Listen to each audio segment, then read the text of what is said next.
पुन्हा एकदा प्रसिद्धीसाठी हापापलेल्या नकलाकार कलाकार डॉक्टर जितेंद्र आव्हाड यांनी सामान्य ठाणेकरांचा जीव धोक्यात घालून रिक्षा चालवली। ठाणे महानगरपालिकेच्या मुख्यालयामध्ये रिक्षा चालवत त्यांनी एंट्री घेतली। खरं तर आपल्याला जर रिक्षा चालवायची असेल तर आपल्याला परमिट लागतं, आपल्याला बॅच लागतो, आपल्याला रिक्षा चालवायचा लायसन्स लागतो। आणि त्यामुळे मी आज राष्ट्रवादी काँग्रेस पक्षाच्या वतीने श्री पंकज शिरसाट, पोलीस उपायुक्त वाहतूक शाखा यांच्याकडे तक्रार केलेली आहे की डॉक्टर जितेंद्र आव्हाड यांच्यावर मोटर व्हेकल्स ॲक्टच्या अनुषंगाने गुन्हा दाखल व्हावा।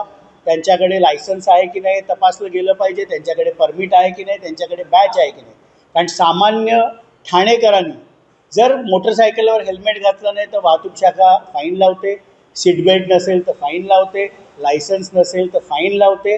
आणि माजी मंत्री आणि आमदार या जबाबदारीच्या पदावर असलेल्या नकलाकार नाटककार जितेंद्र आव्हाड यांनी जी रिक्षा चालवली यांच्या विरुद्ध मोटर व्हेकल्स ॲक्टच्या अनुषंगाने गुन्हा दाखल झाला पाहिजे, अशा प्रकारची मागणी राष्ट्रवादी काँग्रेस पक्षाच्या वतीने आज आम्ही केलेली आहे।